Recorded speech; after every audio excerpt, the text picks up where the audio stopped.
बच्चों, आज की इस वीडियो में आपका बहुत बहुत स्वागत है। मैं आपको पाठ 7 धर्म की आड़ के प्रश्नोत्तर कराने चल रही हूँ। इन प्रश्नोत्तरों में आज लिखित का क और ख कराना है, लेकिन मुझे लगता है कि क और ख दोनों एक दिन में नहीं हो पाएगा। देखते हैं कितना होता है। तो चलिए शुरू करते हैं। लिखित क का पहला प्रश्न। ये प्रश्न 25 से 30 शब्दों में है, मतलब 3 से 4 लाइनों तक आप लिखें तो आपके इसके उत्तर जो है बिल्कुल सही होंगे। तो मैं इसको शुरू करती हूँ।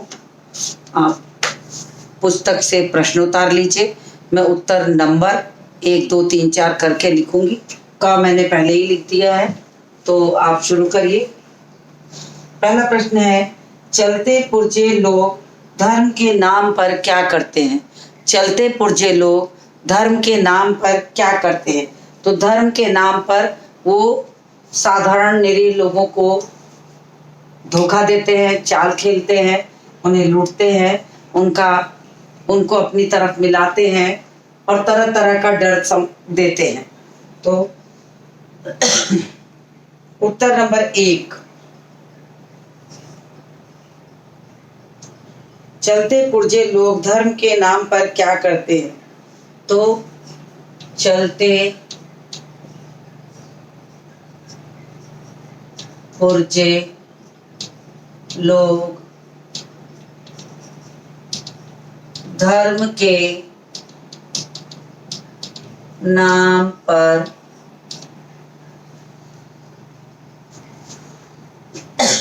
स्वार्थ की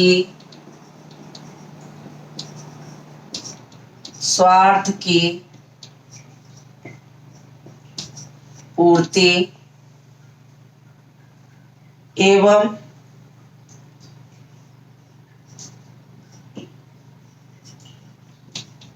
अपनी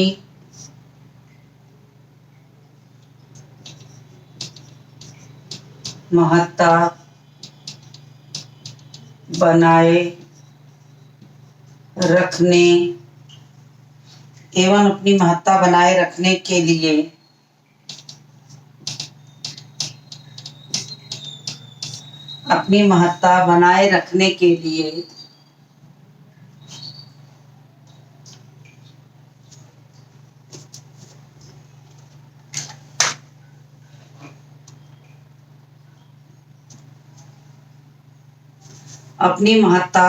रखने के लिए भोले भाले लोगों को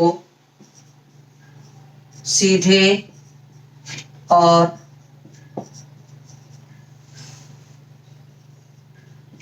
भोले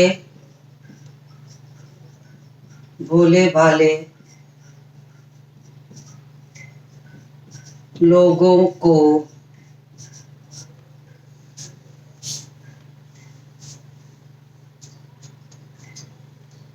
अपनी शक्तियों और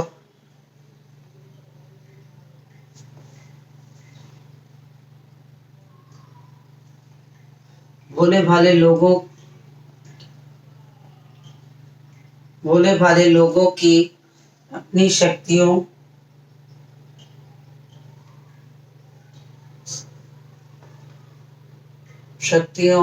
और उत्साह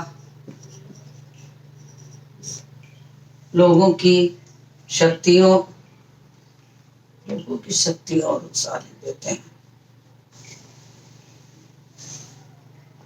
लोगों की शक्तियों और उनके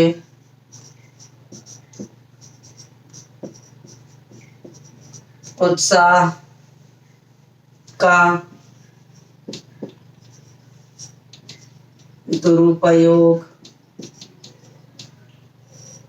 दुरुपयोग करते हैं।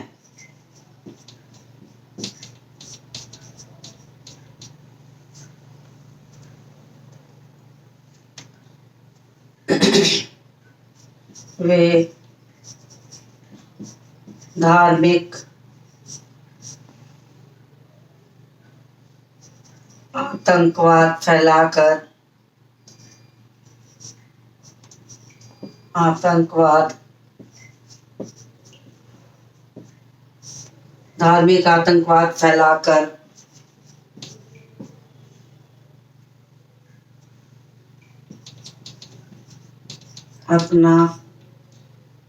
अपनी स्वार्थ सिद्धि करते हैं।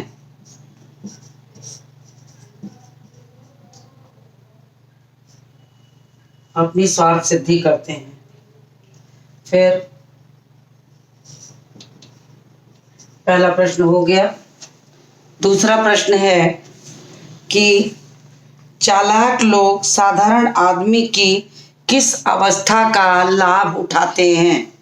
चालाक लोग साधारण आदमी की किस अवस्था का लाभ उठाते हैं। उनके भोलेपन का लाभ उठाते हैं, उनकी भावनाओं का लाभ उठाते हैं, उनको धार्मिक छलावे देके उसका लाभ उठाते हैं।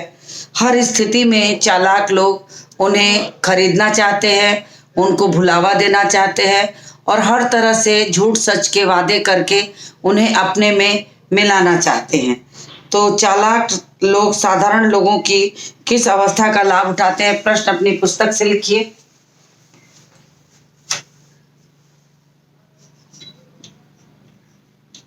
चालाक लोग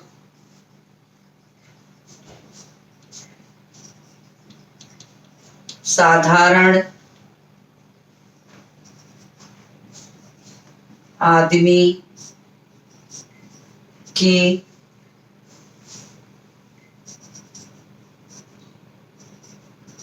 धार्मिक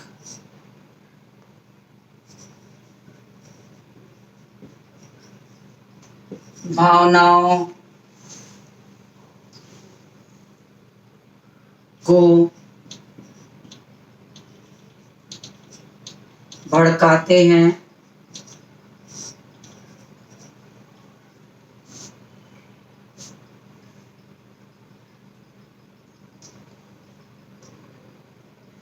चालाक लोग साधारण आदमी की धार्मिक भावनाओं को भड़काते हैं, उनकी आस्था को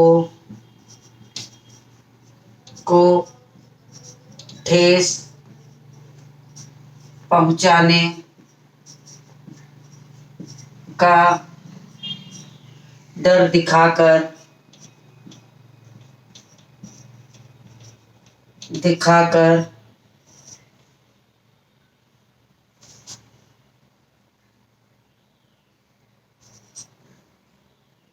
अपनी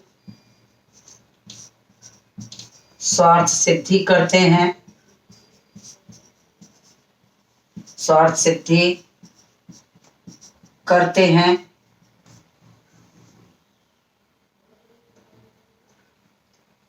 और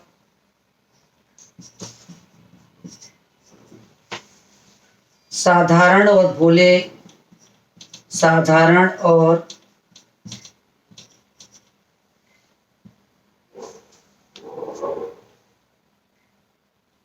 भोले भाले साधारण और भोले भाले लोग धर्म के नाम पर मर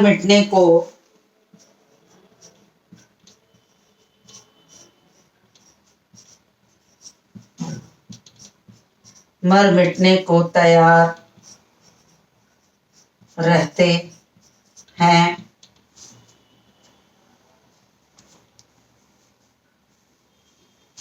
और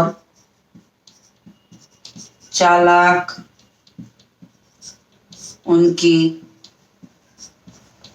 इसी कमजोरी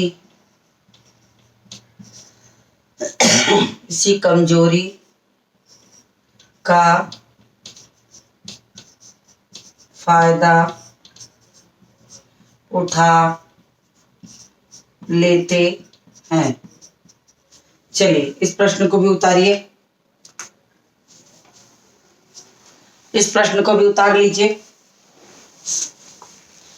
मैं दोनों रब करूंगी फिर लिखूंगी, क्योंकि इससे नीचे आपको नहीं दिखाई देगा। तो तीसरा प्रश्न, आने वाला समय किस प्रकार के धर्म को नहीं टिकने देगा। तो आने वाला धर्म ये दिखावे के धर्म को दिखावे के धर्म, घंटों बैठ के पूजा पाठ करना, पांचों वक्त की नमाज पढ़ना, लोगों को दिखाने के लिए भ्रमित करने वाली भावनाओं को बिल्कुल टिकने नहीं देगा। तो मैं इसको उत्तर के रूप में लिखने चल रही हूँ। आप इसको रफ, मैं इसको रफ करती हूँ, आप इसको उतार लीजिए या स्क्रीनशॉट ले लीजिए। मैं किनारे हो गई हूँ।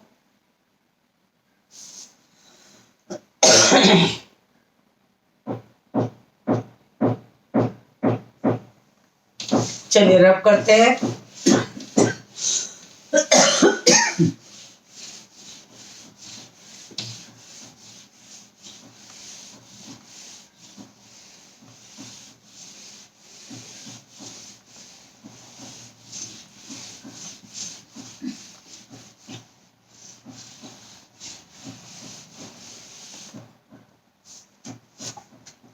तीसरा प्रश्न, आने वाला समय किस प्रकार के धर्म को नहीं टिकने देगा। उत्तर नंबर 3,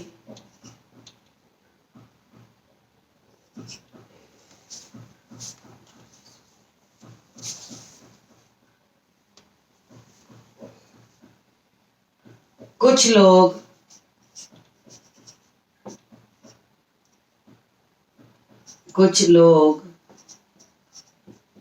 यह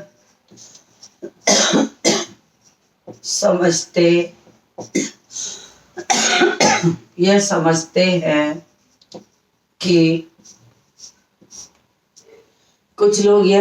हैं कि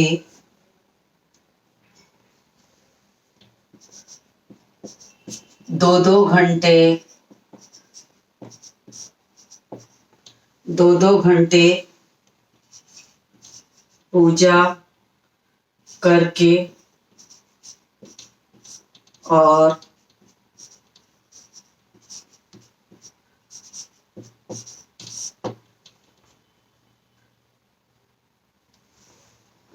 पांचों वक्त की नमाज पढ़कर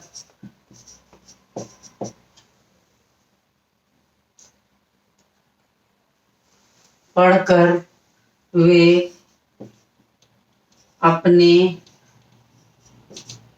आप को सबसे बड़ा धार्मिक सिद्ध कर सकते हैं।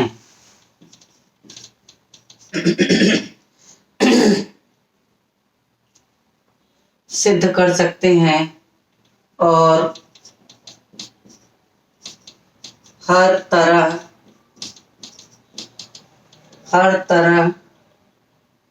के कार्य करने की छूट, हर तरह के कार्य करने की छूट उन्हें समाज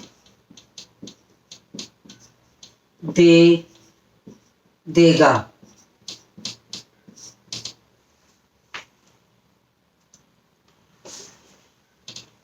परंतु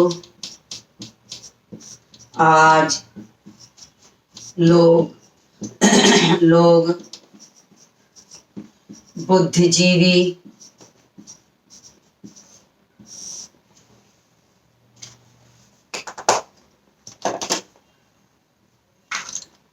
बुद्धिजीवी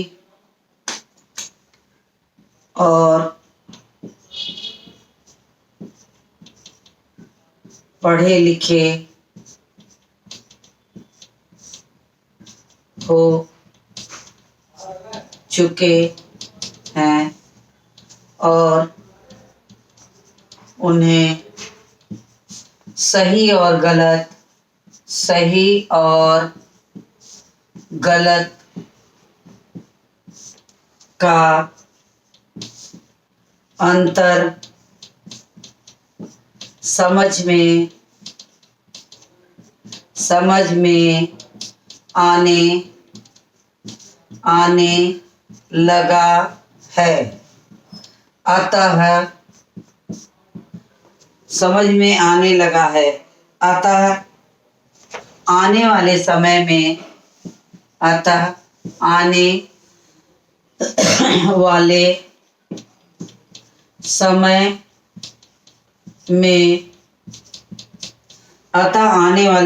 में समाज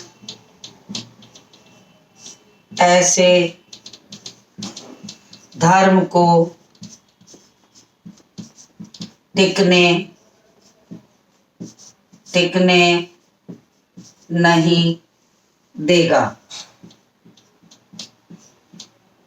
तो ये उत्तर कंप्लीट हो गया, पूरा हो गया है। इसको आप स्क्रीनशॉट ले सकते हैं। उसके बाद अगला प्रश्न है, कौन सा कार्य देश की स्वाधीनता के विरुद्ध समझा जाएगा? कौन सा कार्य देश की स्वाधीनता के विरुद्ध समझा जाएगा? चौथा प्रश्न है जो मैं लिखने चल रही हूं। तो धर्म को मानना, पूजा पाठ करना, रीति अपनाने की स्वतंत्रता है। अगर समाज के कुछ वर्ग या कुछ लोग इनमें बाधा पहुंचाएंगे तो ये सारे कार्य स्वतंत्रता के विरुद्ध समझे जाएंगे। तो मैं उत्तर के रूप में लिखने चल रही हूं।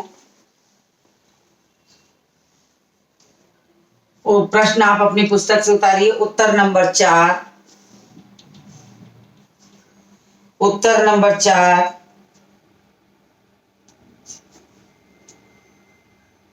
प्रत्येक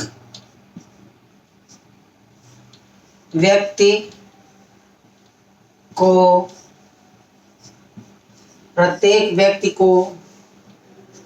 अपने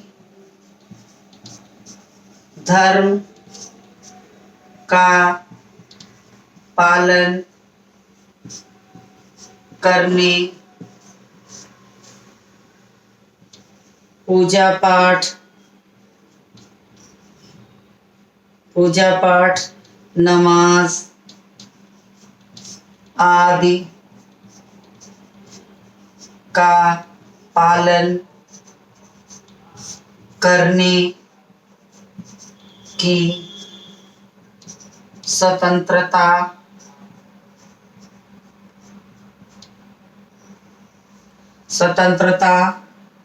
है।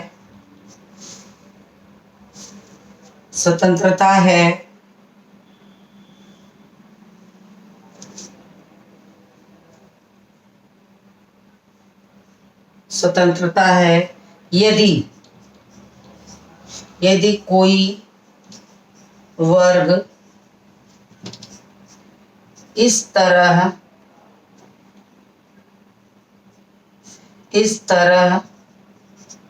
के कार्यों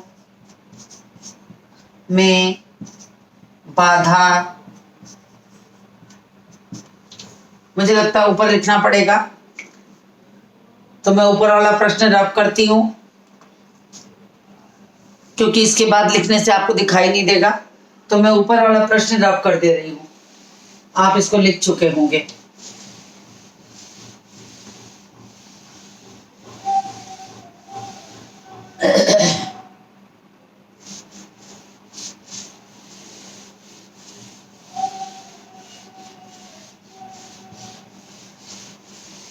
चलिए, तो प्रत्येक व्यक्ति को अपने धर्म का पालन करने, पूजा पाठ, नमाज आदि का पालन करने की स्वतंत्रता है। यदि कोई वर्ग इस तरह के कार्यों में बाधा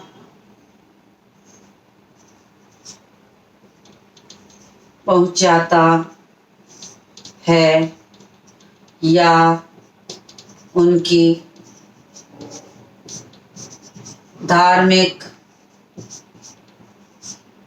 आस्था या उनकी धार्मिक आस्था को ठेस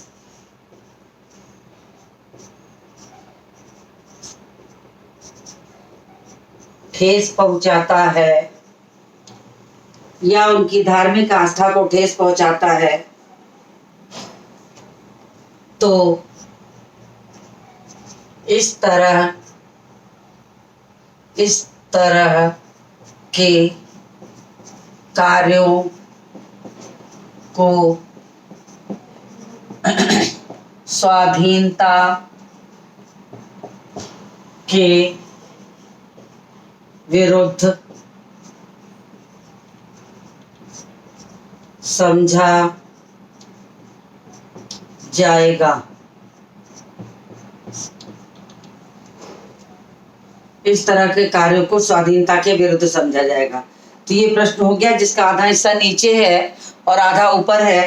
तो आप इसको स्क्रीनशॉट ले लीजिए या इसको लिख लीजिए। तब तक मैं पांचवा प्रश्न पढ़ती हूँ। पांचवा प्रश्न है, पाश्चात्य देशों में धनी और निर्धन लोगों में क्या अंतर है। ये यहाँ पर ये पूछा गया है कि पाश्चात्य देशों में धनी और निर्धन लोगों में क्या अंतर है। तो पाश्चात्य देशों में धनी और निर्धन लोगों में घोर विषमता है। धन का लालच देकर उनका शोषण किया जाता है। धनी और धनी होते चले जाते हैं, गरीब गरीब ही रह जाते हैं। तो पाश्चात्य देशों में धनी पर धन की मार करके, यानी उनके धन का शोषण, उनके शारीरिक शोषण करके उनसे अत्यधिक कार्य लिया जाता है और जिसके कारण धनी तो और धनी होते चले जाते हैं और गरीब गरीब ही रह जाते हैं। तो मैं इस प्रश्न को लिखने चल रही हूँ, इसलिए मैं नीचे का हिस्सा जो है वो रब कर देती हूँ।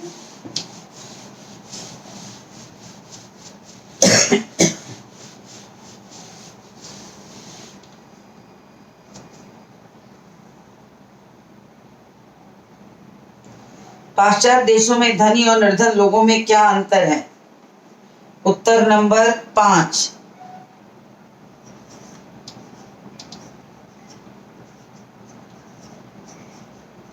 पाश्चात्य देशों में धनी और निर्धन लोगों में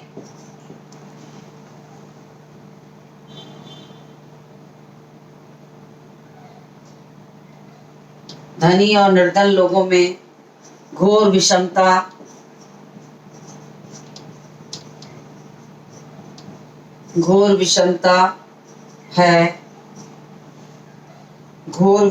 है।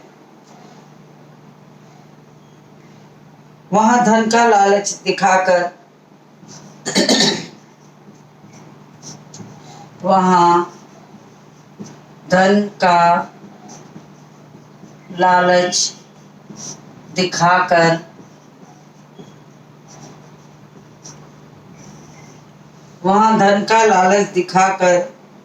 गरीबों का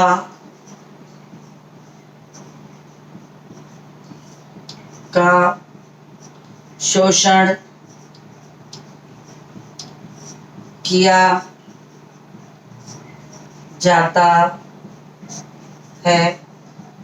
वहाँ धन का लालच दिखाकर गरीबों का शोषण किया जाता है।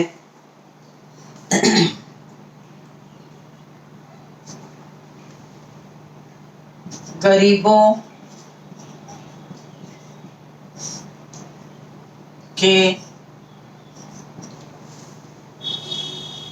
शोषण और परिश्रम के बल पर गरीबों के शोषण और परिश्रम के बल पर अमीर और अमीर, गरीब और गरीब, अमीर और अमीर तथा गरीब और गरीब होते जाते हैं। तो ये प्रश्न भी हो गया। इस प्रश्न को भी आप स्क्रीनशॉट लीजिए, इसके बाद छठा प्रश्न है, कौन से लोग धार्मिक लोगों से अधिक अच्छे हैं? वास्तव में कहा जाए तो धार्मिक लोगों से वो लोग, स्क्रीनशॉट ले लीजिए, धार्मिक लोग उन लोगों से बहुत अच्छे हैं जो लोग धर्म के नाम पर दिखावा नहीं करते, छलावा नहीं करते, लोगों का शोषण नहीं करते, नास्तिक हैं, वो भगवान को नहीं मानते लेकिन मानवता को मानते हैं, दयालुता को मानते हैं, विनम्रता को मानते हैं, तो वो तमाम धार्मिकों से भी ज़्यादा अच्छे हैं। तो मैं इस प्रश्न का उत्तर लिखने चल रही हूँ। आप प्रश्न का नंबर डाल दीजिए, प्रश्न अपनी पुस्तक से उतारिए। उत्तर नंबर 6, कौन से लोग धार्मिक लोगों से अच्छे हैं? जिन लोगों का व्यवहार अच्छा और समाज हित के लिए हैं, जो समाज हित के लिए जो कल्याण का कार्य करते हैं।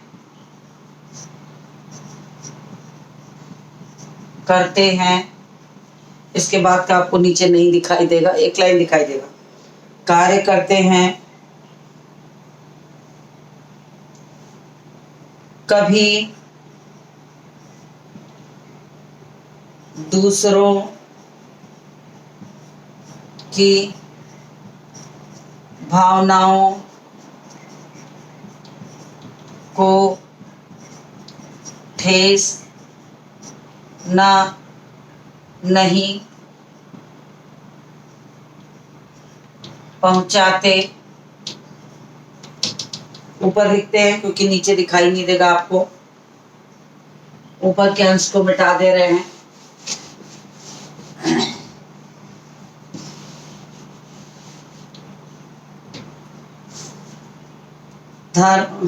कभी दूसरों की भावनाओं को ठेस नहीं पहुंचाते और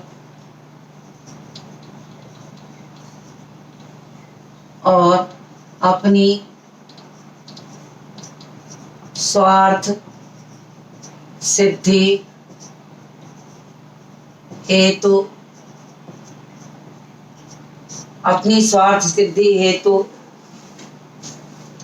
दूसरों का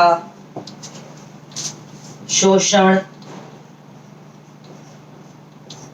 नहीं करते,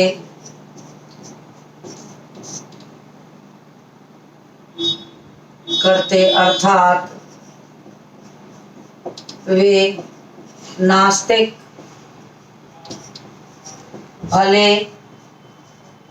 भले ही हों, परंतु वे दूसरों का कल्याण अवश्य करते हैं। तो चलिए, ये प्रश्न भी हो गया। कि यानी जो नास्तिक भले ही कहलाते हो, ईश्वर को ना मानते हो, लेकिन दूसरों का हित करते हो, दूसरों का भला करते हो, तो वो आपके लिए, समाज के लिए हर तरह से जो है वो भले होते हैं। आप स्क्रीनशॉट ले लीजिए इसका, मैं बिल्कुल किनारे हूँ, संभवतः आपने स्क्रीनशॉट ले लिया होगा। तो लिखित का प्रश्न पूरा हुआ है। ख अभी भी शेष बचा है, प्रश्न बहुत हैं और मुझे उम्मीद है कि वो अगले वीडियो में जाएगा। तो आज के इस वीडियो को ही समाप्त करती हूँ और मिलती हूँ आपसे अगली वीडियो में।